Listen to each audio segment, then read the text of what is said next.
मार्गं सत्यं जीवन यीशु, प्रियतम यीशु, अनुपम यीशु।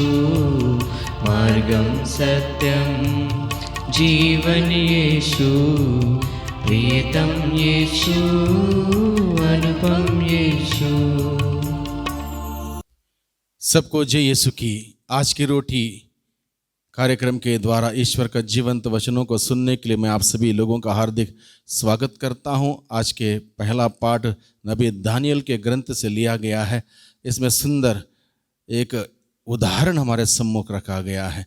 सुजाना नाम की स्त्री जो धार्मिक थी, ईश्वर से डरती थी, ईश्वर के रास्ते पर चलती थी, और उसको फंसाने के लिए दो लोग अलग अलग प्रकार के षड्यंत्र रचते हुए उसके पास आते हैं। जब उसने इनकार किया, उसके ऊपर आरोप लगाते हैं, गलत झूठा आरोप लगाते हैं, और इस प्रकार से उसको मृत्यु दंड देने के लिए सिफारिश करते हैं। लेकिन सुजाना क्या करती है? उस अपने ईश्वर को आवाज़ मारती है, ईश्वर पर विश्वास करते हुए अपनी उस परिस्थिति को ईश्वर के सम्मुख रखती है, और ईश्वर उसकी मदद करता है और उसको बचाता है। इस प्रकार से इस उदाहरण के द्वारा हम सबों का आज के दिन में प्रभु हमें सिखाता है, जो अधर्म करता है, अधर्म के रास्ते पर चलता है, उसके मार्ग में प्रभु बाधा डालता है, और इस प्रकार से ऐसे लोगों को प्रभु के दृष्टि में सजा बिल्कुल मिल सकती है। ऐसा उदाहरण हमारे सम्मुख रखा है। और आज के सुसमाचार में प्रभु हमें बताता है, जो प्रभु का अनुसरण करता है वो कभी अंधकार में नहीं रहेगा, अंधकार में भटकता नहीं रहेगा, बल्कि उसे जीवन की ज्योति प्राप्त होगी। आइए हम आज के सुसमाचार को सुनें। संत योहन के अनुसार पवित्र सुसमाचार अध्याय 8 पद संख्या 12 से 20। यीशु ने फिर लोगों से कहा, संसार की ज्योति मैं हूँ। जो मेरा अनुसरण करता है वह अंधकार में भटकता नहीं रहेगा, उसे जीवन की ज्योति प्राप्त होगी। फरीसियों ने उनसे कहा, आप अपने विषय में साक्ष्य देते हैं, आपका साक्ष्य मान्य नहीं है।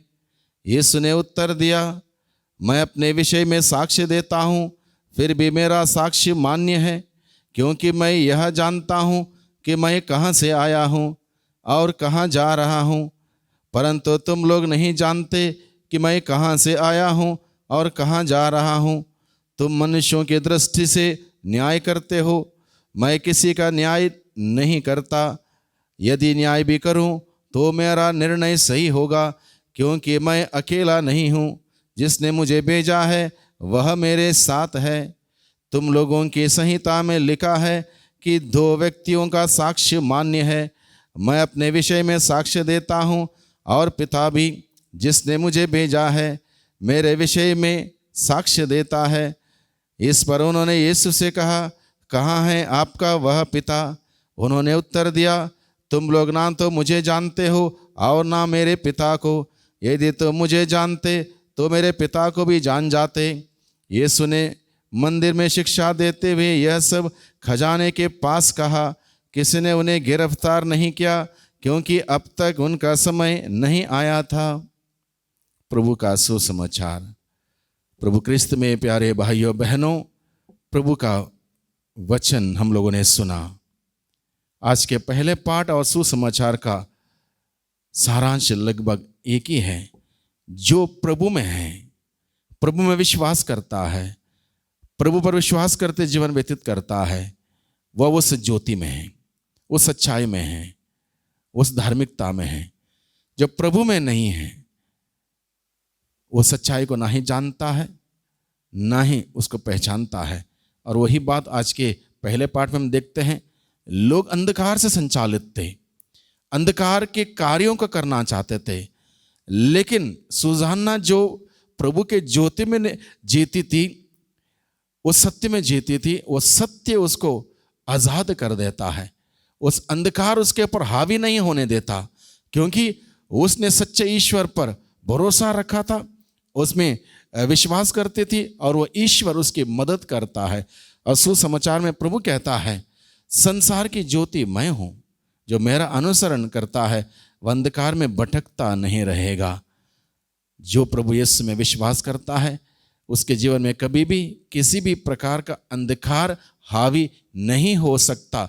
भले ही दुनिया में अंधकार जगह जगह पर हम देखते हैं, अंधकार के कार्य, अंधकार में सोच विचार, धारणाएं, बातें, ये सब देखते हैं, लेकिन जो प्रभु के ज्योति में जीता है उसके ऊपर अंधकार हावी नहीं हो सकता, क्योंकि अंधकार और ज्योति दोनों एक साथ नहीं रह सकते। इसलिए प्रभु हम सबों को बुलाता है उसकी ज्योति में जीने के लिए, उसके प्रेम की ज्योति में जीने के लिए, ताकि हमारे जीवन में नफरत का अंधकार ना रहे, उसकी शांति के ज्योति में जीने के लिए, ताकि हमारे जीवन में अशांति ना रहे, उसके प्रेम की ज्योति में जीने के लिए, उसकी दया और क्षमा की ज्योति में जीने के लिए प्रभु हमें बुलाता है। इसलिए हम आज के दिन में प्रभु के पास जाएं, प्रभु की ज्योति को मांगें, हमारे जीवन में किसी भी प्रकार का अंधकार ना रहे, बल्कि प्रभु की ज्योति से हम सभी निरंतर ज्योतिर्मय होते रहें, प्रभु के सच्चाई पर रहें,